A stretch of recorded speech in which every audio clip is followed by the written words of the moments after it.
Hi there, Adrian here, mortgage broker based in Sydney.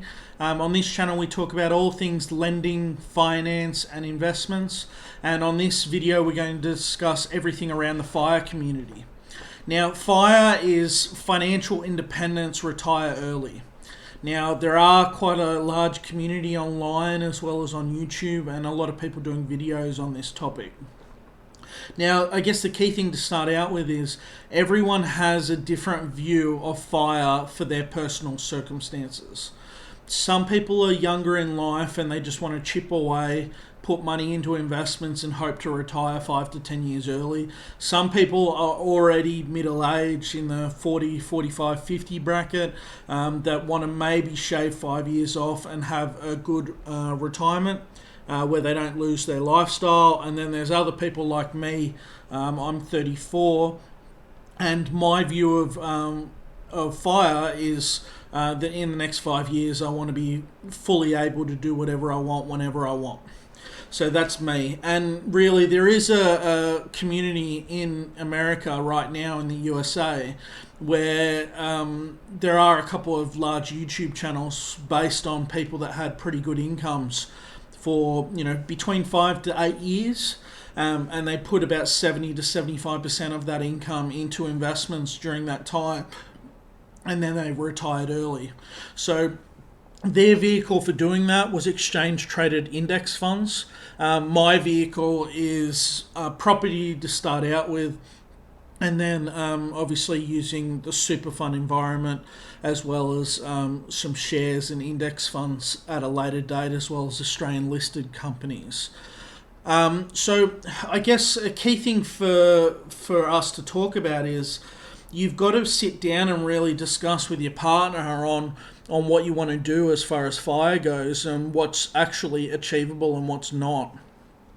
Now, you won't know if you can achieve FIRE until you actually work out what you're currently on, what your current expenses are, what stage are you are as far as your family goes. So if we want to talk about my wife and I, we're trying for kids right now.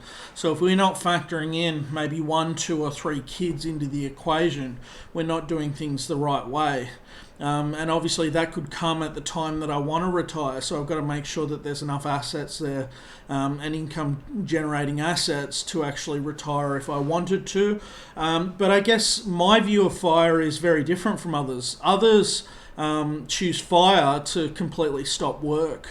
My view of FIRE is looking at a period of time where I go very hard, and then just having the ability to choose. So whether or not I want to continue doing what I'm doing, whether or not I want to start buying businesses like accountancy firms, fin planning firms, mortgage broking firms, whether or not I want to continue what I'm doing in the mortgage broking space, bring a couple of brokers in and I become a general manager of that, whether or not I want to open up a couple of real estate firms and then join my mortgage broking firm to that. There's a lot of different options, or just going down the real estate wagon that I'm doing at the moment. If I get to 20, 30, 40 properties, that's going to be taking up a lot of my time anyway.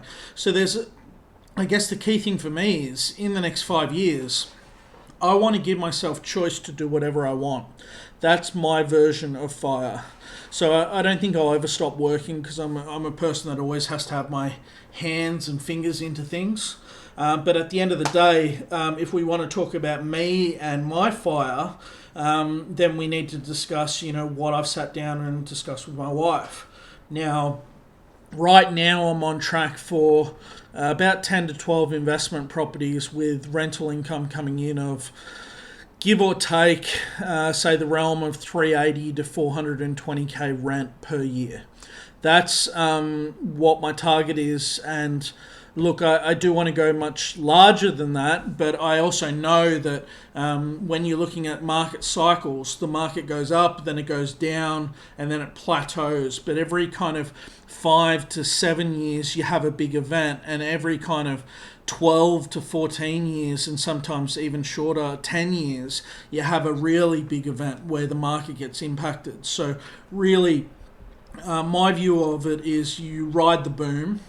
And then in the last kind of 3 to 4 years of the cycle, you use the extra cash flow to reduce the loan size. Hopefully your properties are going up in value, increase the cash flow, and then get yourself into a much more secure, low risk position when the next market correction happens. So in this section of the cycle, I view 10 to 12 properties as achievable. I'm already at 6 at the moment. I'm just going for 7 as of this week, and that's my view of financial independence, retire early. I want to have a situation where I'm going to have, give or take, $4 million worth of investment debt.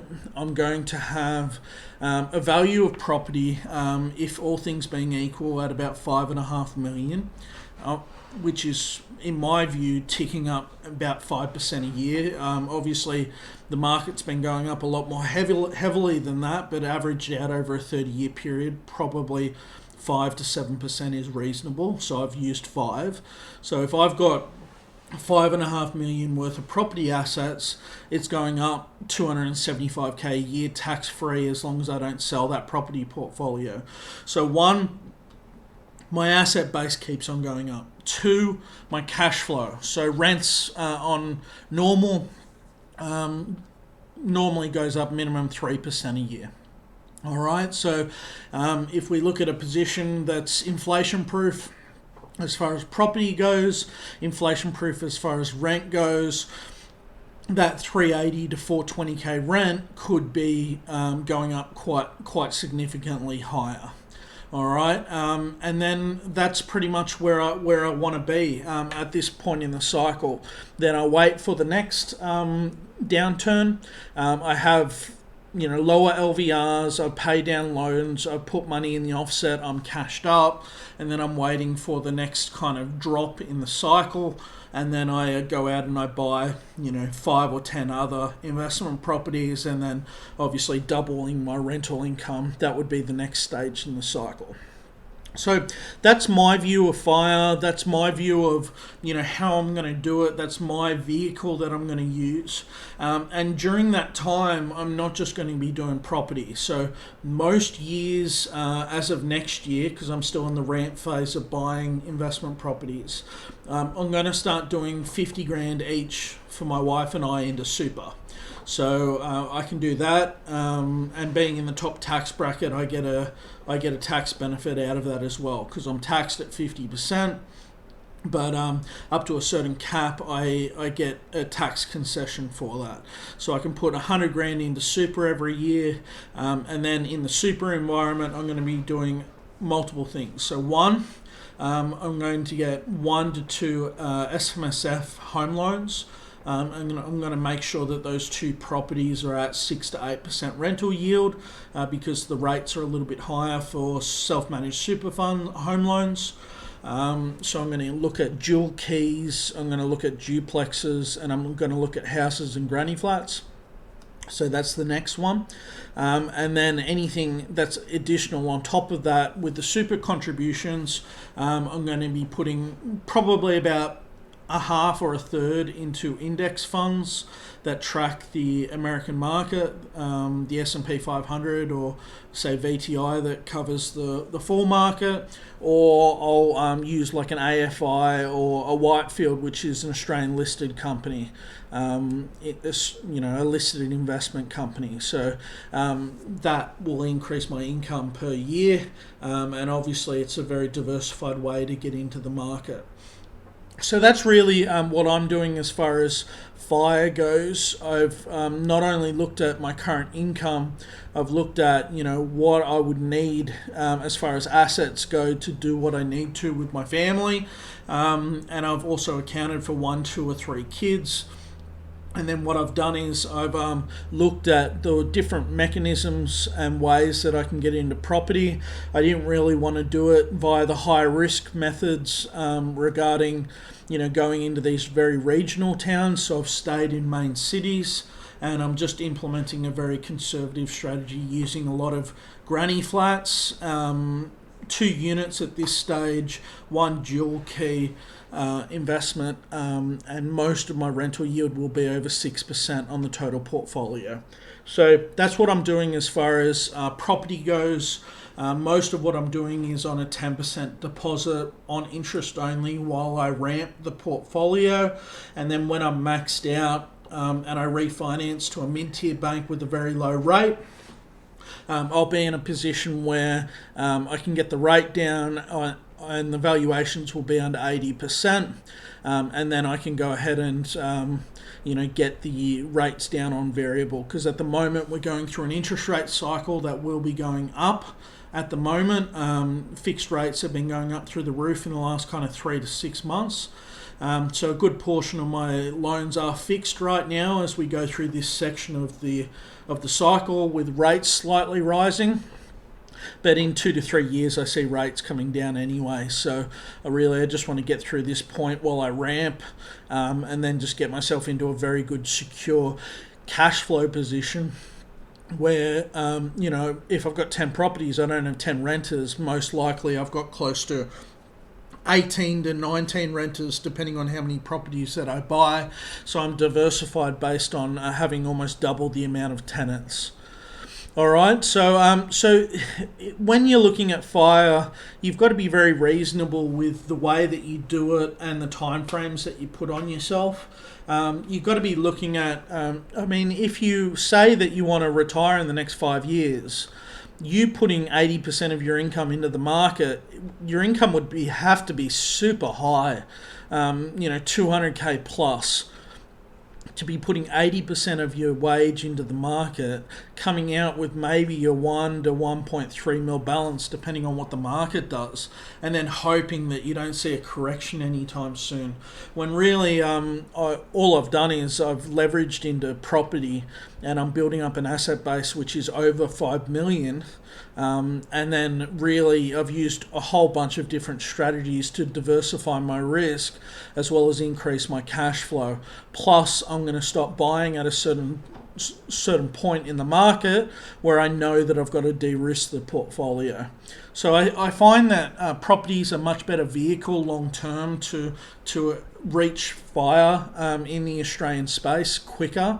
But then obviously, you've got the ability to use exchange traded funds, index funds, as well as Australian listed companies on the market, and not just be individually stock picking. So I think it's a very well-rounded strategy in the future, but a lot of it is based on cash flow, because from my point of view, look, I could have gone down the path of doing highly negatively geared properties because my income's in the top bracket, but that's not how I wanted to come at this strategy. I wanted to be able to get the portfolio through to a period of time where it's just a cash printing machine, every property, and we've got my wife and I, we have an offset linked to every property, and I've calculated that some of these properties will be printing upwards of 14 to 18,000 or 14 to 1800 a month.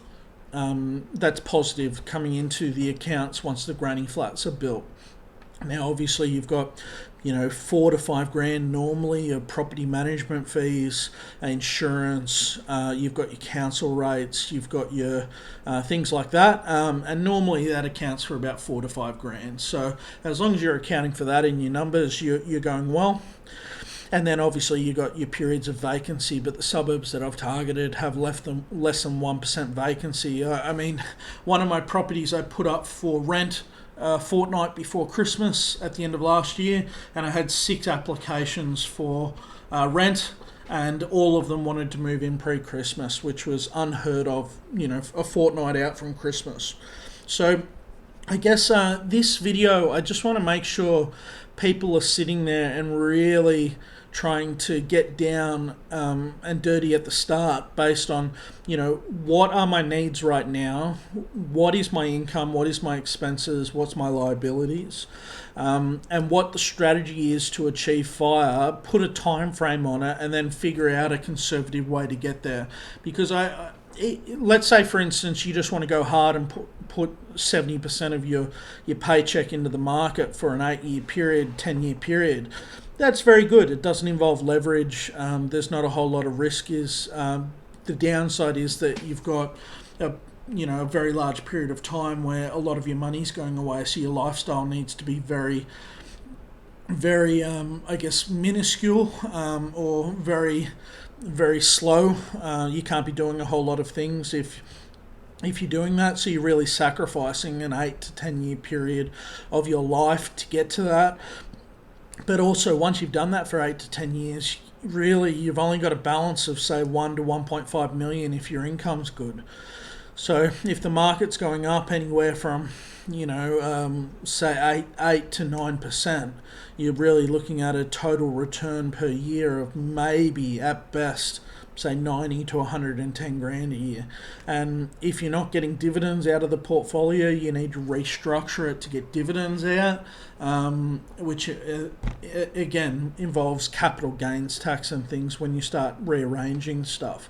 So by a 10-year period, you can be, if you choose a dividend growth strategy point of view, you can be in a position where you might be able to build up, 8 to 12% yield on cost. You might be able to do it that way, but really after 10 years, you're not getting those huge returns that you want. But if you look at the strategy that I'm using, inside of kind of 18 to 24 months of buying investment properties, I'm already looking down the barrel of, within 36 months, nearly 400 grand rent coming in. Now, obviously, I've got debt associated with that, but I guess the free cash flow out of that 400,000. I mean, the mortgages on the total is less than 150,000. So I'm almost 250,000 net in that, less obviously your 4 to 5 grand per property. So everything's accounted for. Even if interest rates rise 1, 2, 3, 4%, I'm still able and willing to hold the properties, and I find it a very low risk strategy to achieve FIRE. So I really hope that you've enjoyed this video, discussing FIRE, discussing what my view of FIRE is, discussing the strategy and process that I've used, how I'm doing it, what my view is on the next couple of years, how to do it in conservative ways. I just want to make sure that I'm getting that good information out there, because from what I see, I'm one of the few young people that are actually trying to do this actively and speaking openly about this. So I hope this video has really helped you. Please leave me a like or a comment or a share if you've liked this, and subscribe to the channel if you want to see more of these types of videos. All right, we'll see you on the next one. All right then, bye.